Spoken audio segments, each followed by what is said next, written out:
Fala, chefia! Alguns anos atrás, precisei demitir um colaborador que vinha tendo problemas com o alcoolismo, chegando algumas vezes embriagado ao ambiente de trabalho. Saiba que as demissões por justa causa no Brasil representam em média 1,5% a 2% do total de demissões efetuadas.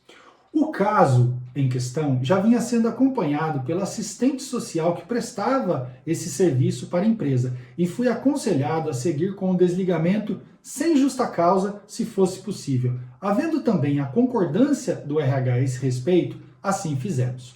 No dia D, logo que o colaborador chegou, foi conduzido para a sala da conversa demissional. Naquele dia, a sensação era de leve embriaguez, percebida pelo hálito e pelo déficit de atenção. Foi necessário dizer a frase do passo número 2 3 vezes, de 3 formas diferentes, para ele entender que estava sendo demitido. Então, fez um longo silêncio e começou a chorar muito, dizendo: "Como é que eu vou explicar isso para minha esposa?" Foi muito triste e muito difícil, naquele dia, não usar palavras de consolo ou palavras motivacionais. Eram 2 pessoas acompanhantes do RH, imaginando que talvez o colaborador não assinasse a folha de consentimento ou, no pior cenário, tivesse uma reação agressiva. Não se iluda. Ao demitir alguém, o avaliado é você.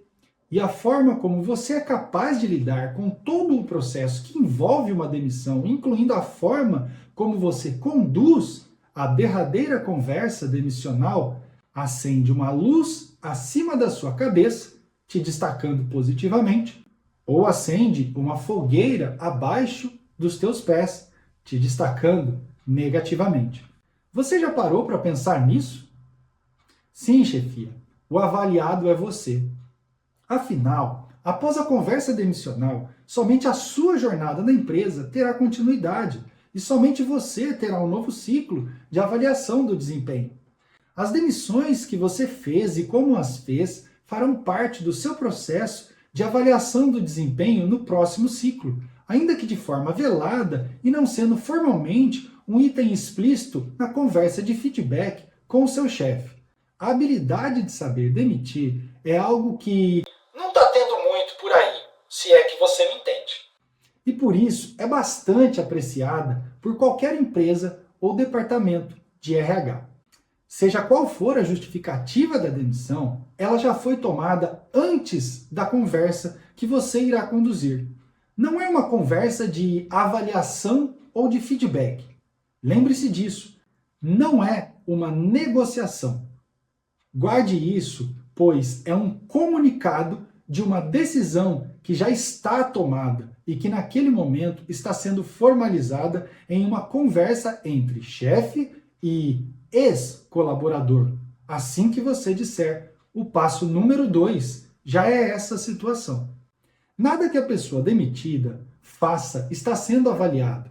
Por mais que o profissional seja infantil ou que as reações e atitudes da pessoa sejam inadequadas, para fins da empresa, não valem nada, não somam nem subtraem pontos. Sua interpretação sobre a outra pessoa naquela conversa, daquele instante em diante, é meramente pessoal e para a empresa é um contrato de trabalho que está sendo encerrado sem qualquer necessidade subsequente que não sejam as previstas nas leis trabalhistas. Ao entender isso, fica bastante claro observar que apenas a chefia, que é quem conduz a conversa, poderá ser avaliada por sua conduta profissional aos olhos da empresa após aquela conversa. Seja sincero, vai. É assim que você pensava antes de assistir essa aula? Quem é o único avaliado naquela conversa? A palavra passe da aula 5 é avaliado. Anote aí se você quer participar da mentoria online gratuita. Se você não sabe para que serve a palavra passe e de qual mentoria eu estou falando, volte lá na aula 00 depois que terminar essa aula. Não saber conduzir uma conversa demissional pode te prejudicar muito mais do que você imagina. Empresas gostam de chefe que sabe demitir. pois precisam estar preparadas para situações drásticas, inusitadas e planos de contingência que venham a exigir demissões em massa. É uma realidade que nós não gostamos de ouvir, mesmo sabendo que é exatamente assim que funciona. O pertencimento está embutido em nosso inconsciente de tal forma que a grande maioria de nós não se dá conta de que aquilo que gostamos de chamar de meu emprego, meu trabalho, é apenas um contrato que pode ser rescindido unilateralmente por qualquer uma das partes a qualquer tempo, desde que sejam respeitadas as leis trabalhistas vigentes. Chefia, vou reforçar a respeito do passo número 4, que são as respostas, dizer a verdade e assumir a responsabilidade, evitando palavras motivacionais.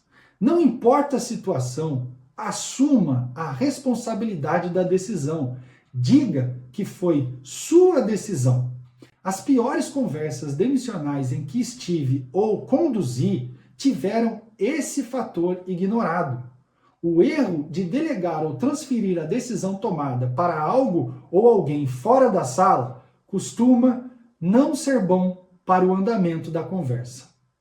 Ah, Rafael, mas tem casos que realmente vêm de cima. Não é o nome de alguém que vem de cima, é uma diretriz. Os nomes é você quem escolhe. E mesmo se vier um nome lá de cima, o fato de você não defender a permanência desta pessoa é a sua decisão. Então, no final, acaba sendo, de verdade, uma decisão sua. E isso precisa ser dito na sala, caso você seja questionado. Eu sei que é difícil aceitar que em alguns casos não é assim que acontece, mas isso é verdadeiramente honrar a cadeira que você escolheu ocupar, por respeito à pessoa demitida e por ser aquilo que a empresa espera de você. Quando você entende isso, você caminha em direção ao alinhamento da integridade que falamos na aula anterior. Na sua mente funciona assim. Se na conversa demissional eu sempre vou assumir que foi minha decisão e eu não quero sentir culpa, preciso ser verdadeiramente íntegro em todo o processo para estar em paz. É isso, chefia. Você entendeu. Adultos resolvem e assumem a responsabilidade. Lembre-se também da frase que treinamos na aula número 1. Demitir é um problema que eu resolvo. Demitir é um problema que eu resolvo. O recado está dado. Se você sustentar verdade, respeito e diálogo objetivo, você tem o direito de tomar posse do que estamos falando nessa aula e tomar posse do fato que somente você está sendo avaliado durante a conversa demissional, para então refletir que este método visa proteger você sem deixar de fazer aquilo que é certo, pensando na outra pessoa. A aula 5 já foi. Eu te aguardo na aula 6. Chefe sabe demitir.